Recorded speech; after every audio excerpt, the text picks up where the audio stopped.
of the biggest critiques I've been given in the work that I make is to be careful not to push away a viewer by being too visceral or serious right out of the gate. Draw them in and then pull the rug out from under them. This was given in response to this video.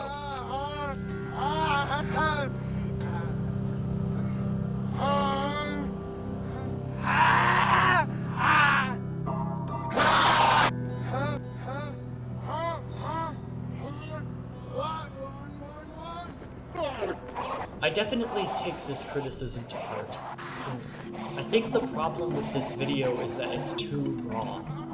See, when I make things, what matters to me is getting that emotion that inspired the piece unadulterated, but it can't be stripped of its own context and trigger, the world around it. If I just start at that feeling, I can't bring everyone to that place with me. I need to make it palatable before making it emotional. And so, going into everything, there's this constant fear of pushing audiences away, the work not being understood, and so on. More recently, I've been focused not on quelling these fears and maintaining that balance of light and dark, but rather focusing on the fears themselves, seeing how fear can influence subject matter and execution of a piece. On one level, there are general fears of life and society that can be obsessed upon by an artist. But what is more interesting to me is the personal fears of the individual making. In David Bales and Ted Orland's book, Art and Fear, Observations on the Perils and Rewards of Art Making, they suggest that these personal artistic fears may be a more modern occurrence. They write, quote, "In the past few centuries, Western art has moved from unsigned tableaus of orthodox religious scenes to one-person displays of personal cosmologies. Artist has gradually become a form of identity, which often carries with it as many drawbacks as benefits." Because historic art was more in service to an institution or belief system than in service of self, it may perhaps be true that the stakes were lower, and so these personal fears were more comforted. However, I think that these fears have always existed, but have more shifted to be public with time.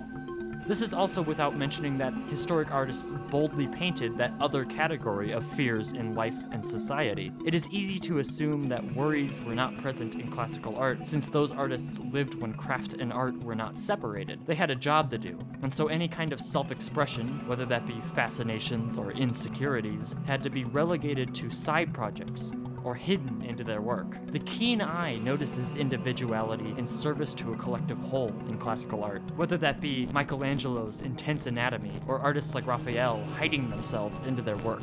But just because individual fears and senses of self were hidden does not mean they weren't present. All of this framework of art, fear, and individuality applied to Goya, a Spanish artist who worked in the late 1700s and early 1800s, and arguably started the shift from classical to modern art. Goya is a man of great contrast. On one hand, he painted incredibly detailed and lighthearted tapestries and portraits. On the other, he was a staunch critic of Spanish society and painted the images of nightmares.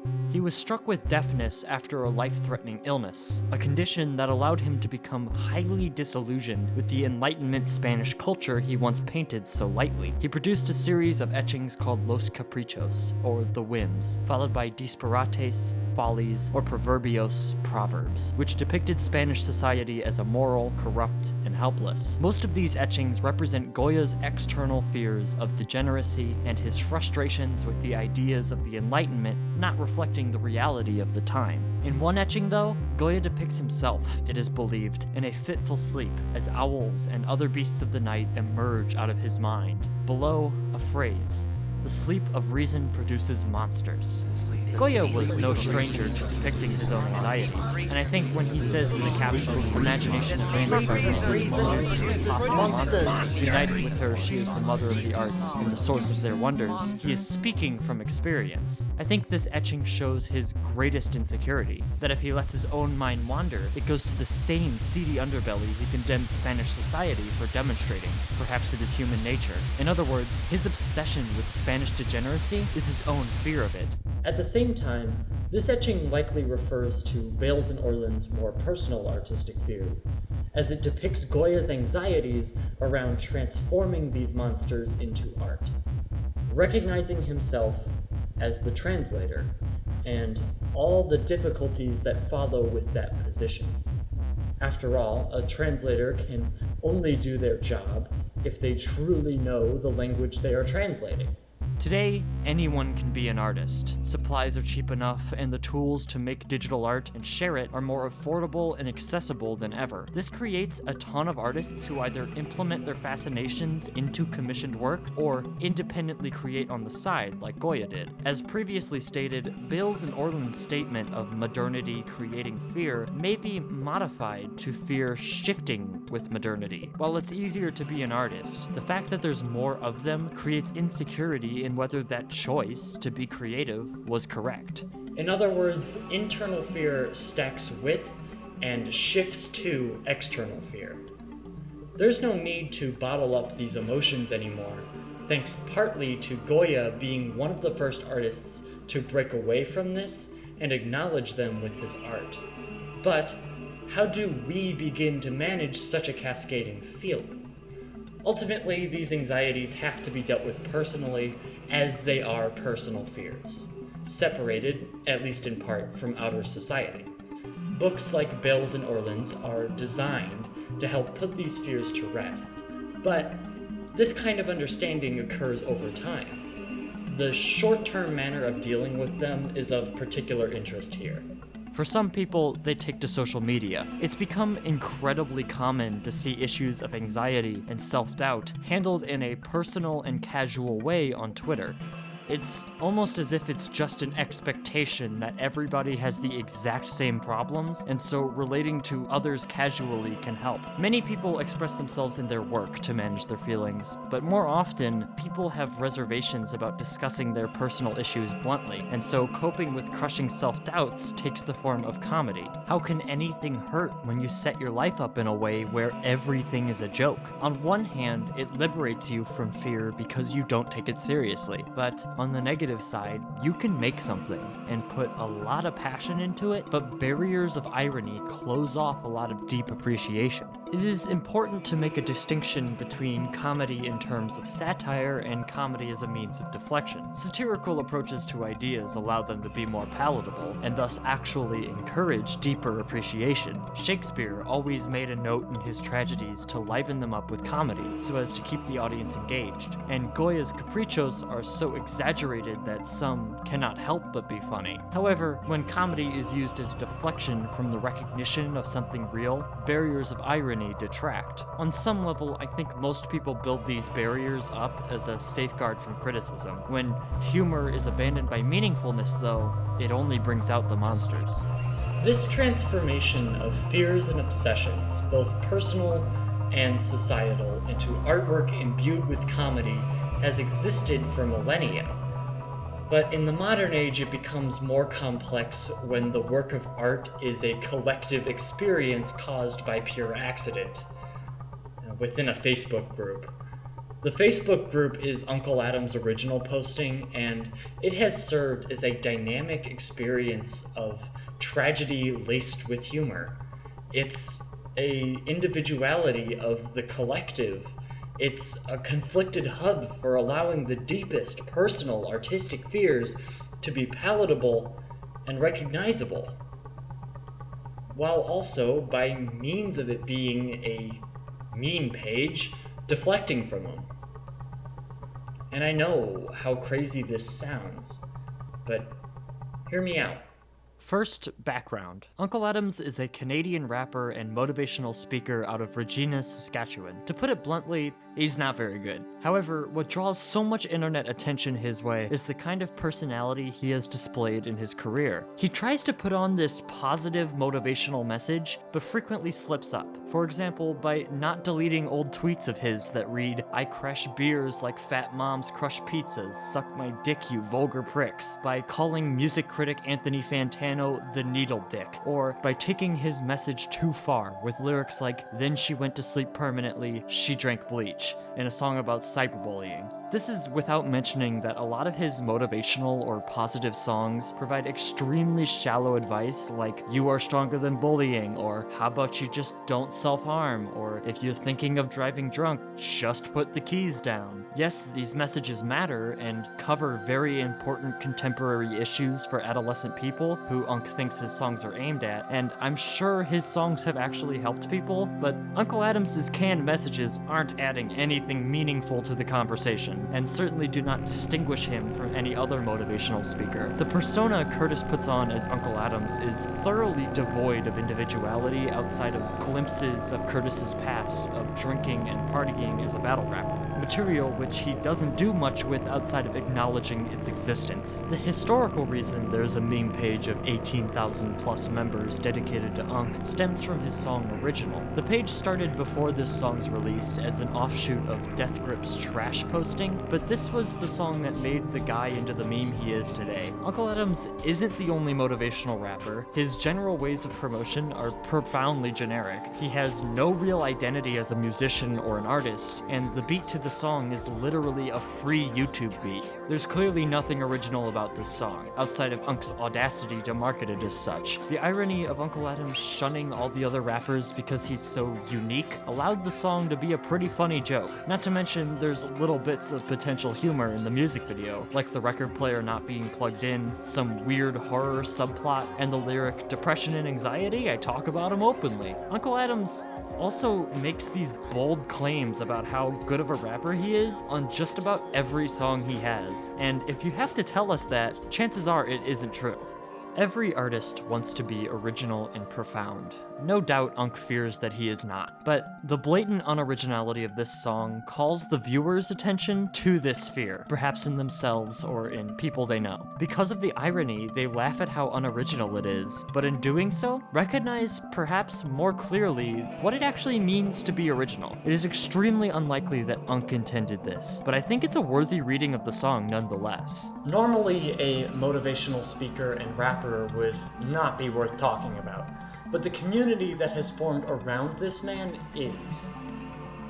Uncle Adams does things, and then the community finds ways of contextualizing and interpreting them to create meaning.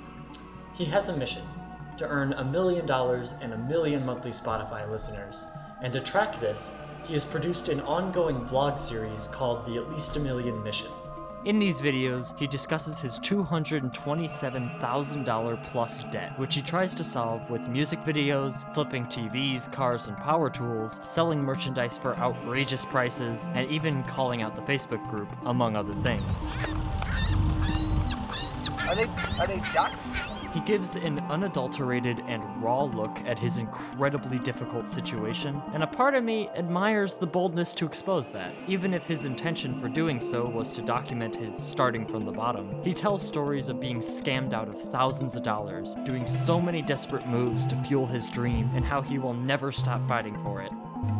Unc's delusion of true originality and absolute confidence creates an overwhelming feeling of pity, fear, and irony. To sum up this equally humanizing and depressing feeling, the series gives... Catch you guys later. I'm feeling good, man. I'm feeling so good, just like the song says. Feeling like at least $1 million. You can feel like $1 million, even with a couple bucks in the bank, man. Take a good look in my wallet. There might be a bit of dust and a post stamp. Whoa, stuff's going flying. But seriously, I'm in debt. I owe a lot of money. I don't really have any money. I couldn't even really afford to pay for my video. I had to put it on sort of layaway. But I still feel good, man. And I know, don't judge according to circumstances. Don't do that. I'm not doing that. I know the future is so bright. And I just can't wait. When these videos released, the Facebook group changed from being a lighthearted joke group to an incredibly human experience. The group instantly became scattered, with some disavowing Unc as delusional, some trying to raise money to help Unc's debt, since if everyone donated $5 they could pay it off, some trying to give genuine advice to Unc to improve, and some being so shocked by just how tragic the Uncle Adams story is that all they could do was refresh the page and watch. I was in this fourth category. Uncle Adam's original posting created a unique look at a life spiraling out of control. not Uncle Adams himself. The sleep of reason produces monsters can be read in another way. Focusing on that reason sleeping, Uncle Adams lacks objectivity when looking at his work. He finds it impossible for him to have to change if he hopes to make it in music. He is so sure of himself that it is beyond reason, and so the situations of his life are perhaps the monsters. The viewership of the tragic story of Uncle Adams leans into the same things Goya expressed. The difference being, with Unc, it's only viewed this way because of the collective group staring at him and spinning this information in this way. Toward the end of Goya's life, he began to fully embrace the monsters his mind roamed to, retreating to a small house outside Madrid. Here, directly onto the walls, he painted a series known as the Black Paintings, where he let his darkest reaches blossom into nightmarish images. As they were painted in this secluded house, this was art for art's sake. This was for him. This was pure self-expression. None of these were meant for wider audiences, and so accessibility is out the window. I might sound like the most pretentious person on earth when I say this, but these paintings have the same effect on their audience as the interpretation of the At Least a Million mission videos do, but eliciting two different responses. The audience laughs at Unc as a recognition of his life being a nightmare, and their own fears of avoiding such a situation, just as the audience feels that fear at the nightmares Goya lived and depicted in this house. It's easy to feel bad for Uncle Adams since he is blissfully unaware of his blatant faults, or at least acts like he is. Uncle Adams is a textbook example of a man living the artistic nightmare, living the personal fears outlined by Bales and Orland.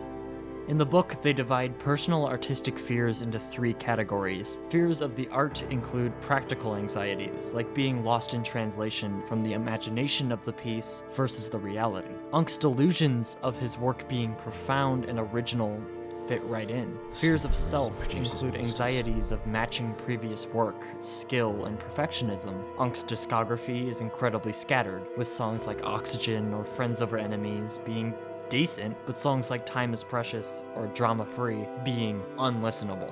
Finally, fears of others include many of my own fears of being misunderstood and pushing audiences away, which should be obviously applied to Unc since there's an entire group of people making fun of him. When you explain the group as 18,000 people watching a man derail his career and life, it seems like this incredibly inhumane community. And, well, maybe it is. But the Uncle Adams story is no different than any of the classic comedic stories of situations spiraling out of control.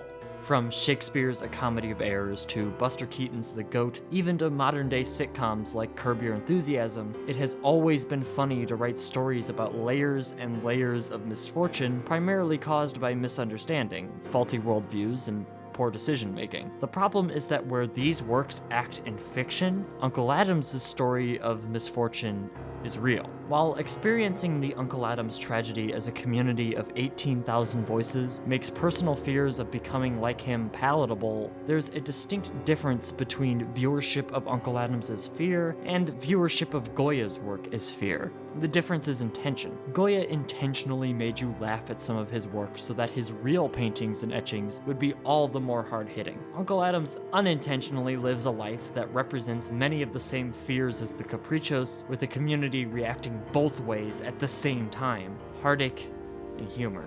Social media provides a platform for escape, and while Facebook generally makes you use your real name with real photos of yourself, anybody who's argued with an uncle who posts way too much about their political leanings knows that someone's Facebook presence vastly contrasts their receptiveness to ideas and life offline.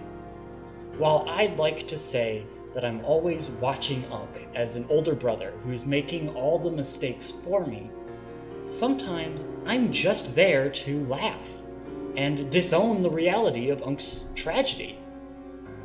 While in scripted comedy this is perfectly acceptable, when it's a real situation, it's incredibly dehumanizing. And I do it. So I don't know how comfortable I really am with that. On top of this, it is the group that has made Unkle into tragedy laced with comedy and a representation of fear. Not Unkle himself. As Unkle continues to make these poor decisions, the group cannot help to follow suit because the obsession is innately tied to deep-seated fear. Uncle Adams represents, after all, every way a person can have their head so far up their ass that they can't see anything, something nobody wants to be. For Goya, that obsession with failures of man and society was expressed in etchings. For all 18,000 members, it's expressed in posts. Where Goya was contained to only the creation of one man, a dynamic group acts as one entity, continuing to maintain this focus on repercussions of delusion, this focus on idealization outstripping reality, on the sleep of reason producing impossible monsters. Due to the constant interaction Facebook allows, the group can build off itself as an organic entity, evolving the meme and providing a new approach to deep-seated fears every day. What do we do about these fears? I mean, how do we begin to manage such a cascading feeling? There's a The More Shallows lyric from the song Cloisterphobia that says, you can bang your drum all day.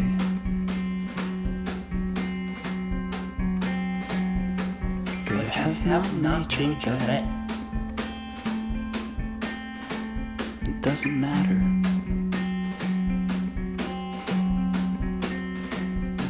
You can bang away. Bang away. Bang away. Go ahead. Nobody's gonna stop you now.